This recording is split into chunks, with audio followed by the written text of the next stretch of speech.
Hey there, my name is Aaron Hughes and I'm the real estate investing copywriter. And in this video, I want to share my answer to a question that I'm asked very often by real estate investors.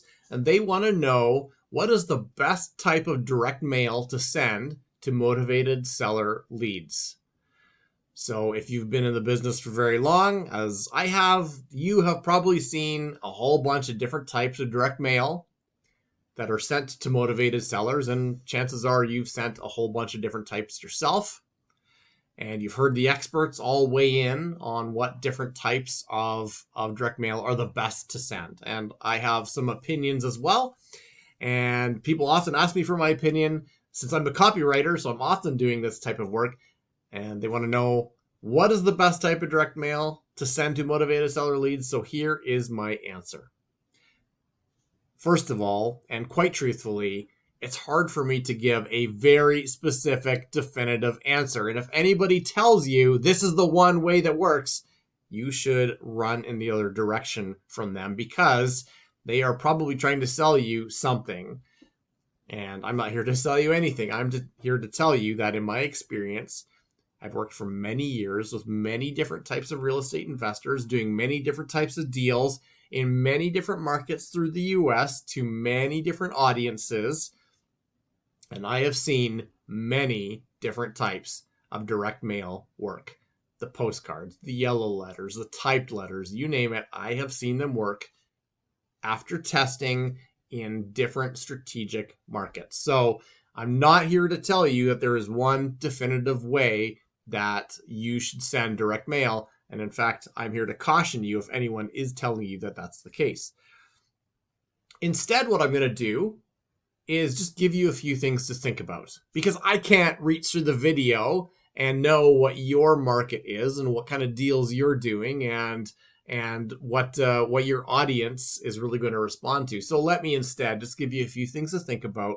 And these are questions that I would ask you if we were on like a consultation call. So the first thing I would want to know is, what are your competitors sending in your marketplace?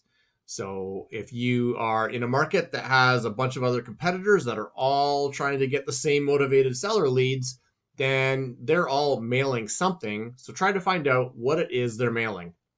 Now, I know you can't just pick up the phone and call them. I get that. But there's probably a good chance that motivated sellers who have responded to your marketing have maybe complained, oh, I get 10 of these postcards every day. Or maybe even, I hear from some investors that they talk to a motivated seller, and that motivated seller pulls out a huge box of postcards. And so you kind of know then, oh, all my competitors are sending postcards. Maybe I should send a letter.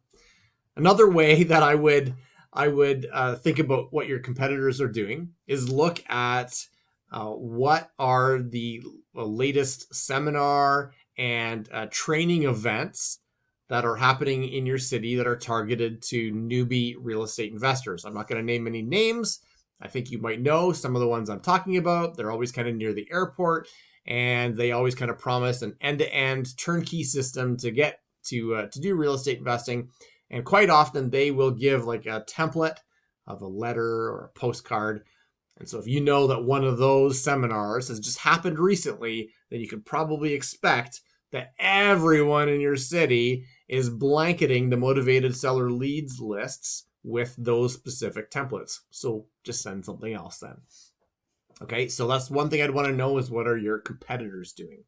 Second thing that I want to know is, who is your audience? Who is your audience specifically? Because that will help us understand, what are they likely going to open, read, and respond to.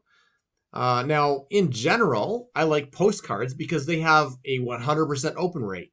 You reach in the mailbox, you pull out the postcard, and there, it's open, and you can see the message. Compared to an enveloped letter, you have to kind of judge the envelope, decide if you want to open it, and then open it. So at that glance, you may think a postcard is better, but that's not always the case. So in general, we're talking about 4 different types of mail, of direct mail. There's typed postcards, handwritten postcards, typed letters, and handwritten letters. And often those handwritten letters are sometimes on yellow papers. They're called yellow letters, but that's not always the case. It's kind of the industry slang, I guess you could say, and one of the most common types of handwritten letters. So typed, handwritten postcards, or typed or handwritten letters. And so consider, of those four, which are your audience most likely going to open, read, and respond to. So you might have an amazing open rate with your postcards, but if they're not the kind of audience to read and respond to them, then it doesn't matter. So think about who your audience is. Now I'll give you a couple of examples just to illustrate. So one example is, if you have an audience of motivated sellers who are in financial distress, they have tax liens, they have some kind of like challenge of bureaucracy or government or finance, then you probably don't want to send them a white envelope with a typed letter on the inside on a white piece of paper, because they have been getting a whole bunch of those of bills or tax lien notices or eviction notices or foreclosure notices, all in the same type of typed white paper, and they've probably just been maybe throwing them out of frustration. They have this kind of like emotional or psychological distaste for these typed on white paper type of letters. So if that's your audience, I probably would consider not sending that typed white letter. But on the flip side, if your audience is seniors, let's say those senior citizens who have owned their home, they bought their home in the 60s for like $5,000. They've never moved. It's wood paneling in the basement with the flowered sofa. And now the house is worth, like $500,000. They want to extract all that capital and move into a retirement community. Well, that audience, they do respond to an enveloped letter.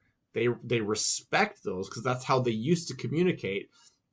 And people aren't sending them anymore. So they really do kind of capture their attention more. And they'd be more likely to open it, read it, feel the authority and the respect of a typed letter, and then respond to it because it feels very formal. And so it just really depends on your audience. I use those two examples to highlight how one audience would not respond to that type of direct mail while one would. And so you need to kind of think about who your audience is and then choose one of the four direct mail that will likely be opened, read, and responded to. So the last thing that I would think about is, what have you tested? What have you tested? Because a lot of investors, some are just too scared to try anything. Some are sending the one thing that they learned, and that's all they're sending, and they keep sending it out over and over. Some are scared of testing because they see that as a high cost, and yet they are just sending the same thing over and over that may not be working as well. So I would consider sending out, say, like a couple hundred handwritten postcards, a couple hundred typed postcards, a couple hundred handwritten letters, a couple hundred typed letters, and see what the response rate is from those, because that's going to give you a fairly good sense of what your specific audience is responding to. So if you do those three things, first, think about what your competition is sending. Second, think about what your audience would most likely open, read, and respond to. And third, test different kinds of marketing that is most likely going to be open, read, and responded to. Then I think you'll get a pretty good sense of the answer to that question. What is the best kind of direct mail to send? And that's going to depend on a whole bunch of factors. But now I've given you 3 steps to find the right answer for yourself.